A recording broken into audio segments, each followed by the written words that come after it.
Direito de transmissão é um assunto que dá muita briga no futebol. Tem clube que ganha mais do que o outro, tem clube que ganha menos e precisaria de mais para poder competir à altura. Então hoje a gente vai passar por números das principais ligas do mundo para entender como cada uma delas distribui entre os seus clubes o dinheiro que vem da transmissão.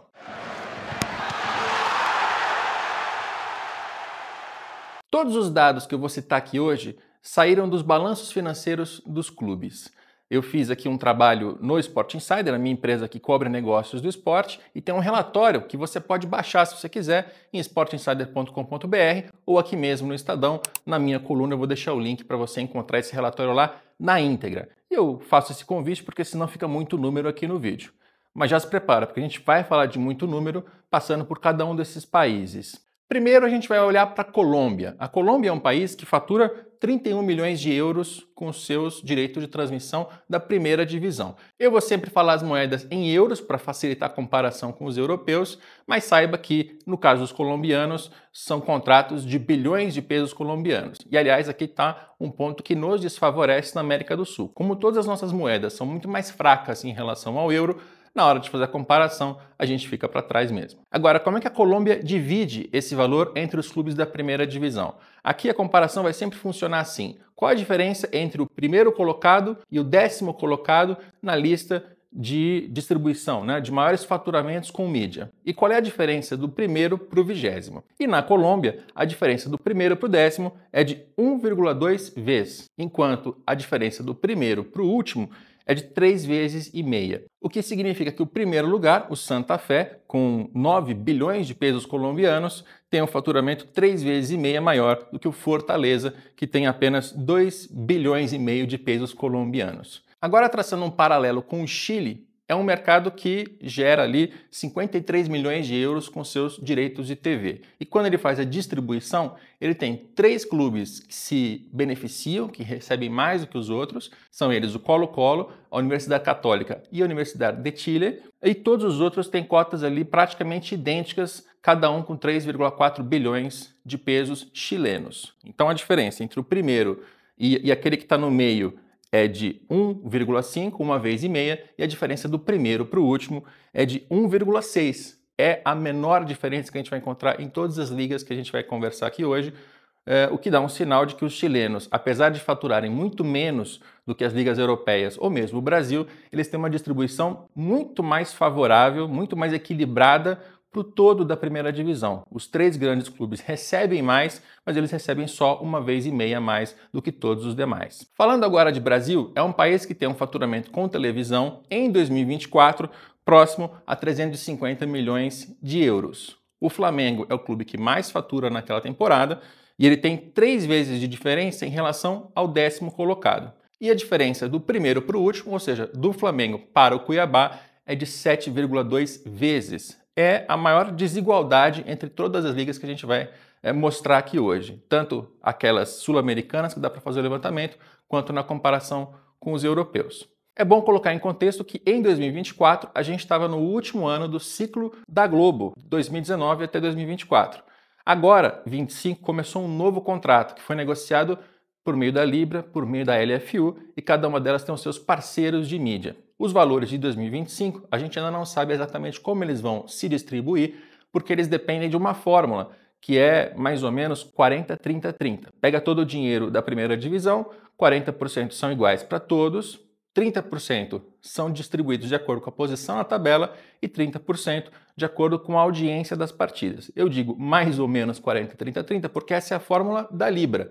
Na LFU, a fórmula segue as mesmas diretrizes, mas ela tem percentuais um pouco diferentes. Bom, agora a gente vai para a França, um mercado que com a televisão gera mais ou menos 530 milhões de euros. Repara até que a diferença entre os franceses e os brasileiros não é tão grande assim. Isso mesmo com o euro, que favorece muito na comparação, porque é uma moeda que está 6-1 em relação ao real. É um sinal de que os clubes franceses estão sofrendo com seus direitos de mídia para vender e para fazer um valor relevante. Então, se você percebe que os franceses têm dificuldade para competir com italianos, espanhóis, alemães e ingleses, é por isso, é porque o mercado de mídia deles não está funcionando muito bem.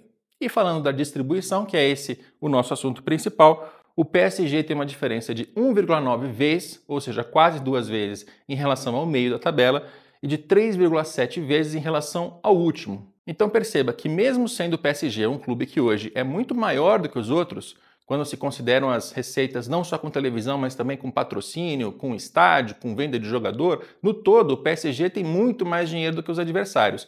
Mas quando se trata da televisão, a diferença ela é muito mais baixa na França, o que indica um trabalho da Liga Francesa nesse sentido. O próximo país da comparação é a Itália. E aqui a gente está falando de um mercado que gera nos direitos 1,1 bilhão de euros. Mais da metade da França, mais da metade do Brasil. Se você somar o Brasil e a França, dá a Itália. Então já estamos falando de muito mais dinheiro nesse pote. E ele se distribui entre os europeus da maneira mais desequilibrada, porque entre o primeiro lugar e o 10º lugar, no meio da tabela, tem uma diferença de 2,3 vezes, quando do primeiro para o último, 6,2. Então a Itália é o país que é mais desequilibrado. E eu diria, inclusive, que quando a gente compara com o mercado brasileiro, é aquele que se parece mais, porque a Itália tem mais de 3 grandes clubes, né? A gente tem a Juventus, o Milan, a Inter de Milão, obviamente, mas tem também a Roma, tem também a Lazio, tem também o Atalanta, que é competitivo nas últimas temporadas. Então é um mercado que tem ali 6, 7, 8 clubes que têm mais dinheiro e conseguem competir. Isso é muito parecido com a característica do mercado brasileiro.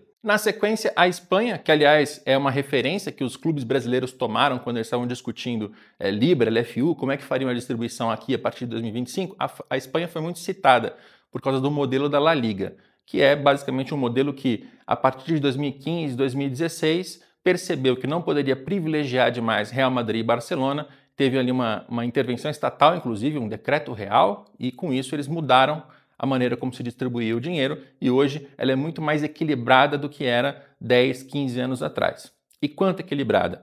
Do primeiro para o 10º, a diferença é de 3,1 vezes, e a diferença do primeiro para o último é de 3,8. Então você percebe que o Real Madrid e o Barcelona eles ainda têm muito mais faturamento do que os adversários, mas a diferença está ali próxima de 3 e alguma coisa, quase 4 vezes. Essa é a distribuição que se faz hoje na Espanha, que ajudou já a reequilibrar um pouco do futebol nacional. Óbvio que Real Madrid e Barcelona continuam sendo os clubes mais vitoriosos, de mais faturamento, que mais gastam com os jogadores, mas quando eles mudaram um pouco a chave em relação a como se distribui o dinheiro de TV, os clubes menores tiveram condições um pouco melhores de sobreviver e de competir. E para terminar, a Inglaterra. A gente está falando do maior mercado do mundo em termos de direito de transmissão, porque eles têm 3,5 bilhões de euros por temporada em faturamento para os clubes da primeira divisão. A gente pode dividir aqui grosseiramente em metade mercado doméstico, ou seja, direitos que são vendidos para o Reino Unido, e a outra metade mercado internacional. Aí são todos os países do mundo comprando os direitos para exibir a Premier League, principalmente Ásia, China, Estados Unidos, enfim, até nós aqui na América do Sul compramos também esses direitos e é com isso que os ingleses conseguem tanto dinheiro, é com a sua internacionalização. 3 bilhões e meio de euros, nem tente colocar em real porque você vai ficar meio frustrado com a comparação quando a gente leva em consideração a nossa realidade aqui no Brasil. E além disso, eles têm uma distribuição que é a mais equilibrada entre todos os clubes europeus. A diferença entre o primeiro e o 10º é de 1,3 vezes e a diferença entre o primeiro e o último é de 1,7. Ou seja, não chega nem a 2 vezes a diferença entre o Manchester City, que é o clube que encabeça essa lista com maior arrecadação na temporada de 2023 e 2024, em relação ao último. A gente estava falando no caso do Burnley, mas também poderia contar aqui o Sheffield United, o Luton Town, clubes que você nunca ouviu falar, mas que têm um faturamento alto graças a essa divisão de recursos que faz a Premier League. Então, para terminar, o que é que tudo isso significa? O que esses números todos querem dizer? Que a distribuição da televisão é o único jeito que cada liga tem de equilibrar um pouco a disputa no seu campeonato local, no seu campeonato nacional. Porque receita com patrocínio, com estádio, com transferência de jogador, pelo modelo que tem o futebol, tanto na América do Sul quanto na Europa, você não vai tirar dinheiro do patrocínio do Flamengo para dar para o Botafogo. Você não vai tirar dinheiro da venda do jogador do Palmeiras para dar para a Portuguesa. Isso não existe no mercado do futebol. Então, a única receita que você consegue guiar de alguma maneira com critérios de distribuição para tentar equilibrar um pouco a disputa é a da transmissão. E a gente percebe na comparação entre mercados que tanto os europeus quanto os chilenos e colombianos, eles têm uma noção mais coletiva do futebol. Eles distribuem melhor o dinheiro da televisão entre os clubes que estão na primeira divisão. Não quer dizer que é um mundo ideal, é um mundo perfeito. A gente percebe que a Itália é mais desequilibrada, que o Chile e a Colômbia têm faturamentos muito baixos. Cada mercado tem a sua realidade, mas a gente pode tirar daqui alguma lição, algum aprendizado para o futebol brasileiro. Na minha opinião, a gente deveria equilibrar mais a divisão desses direitos de transmissão. Se você quiser saber mais sobre o assunto, quiser ler, acesse a minha coluna aqui no Estadão. Já avisei lá, eu vou deixar um link para você poder baixar esse relatório e ter acesso a muitas outras informações sobre as finanças do Clube do Mundo. E eu fico por aqui. Tchau!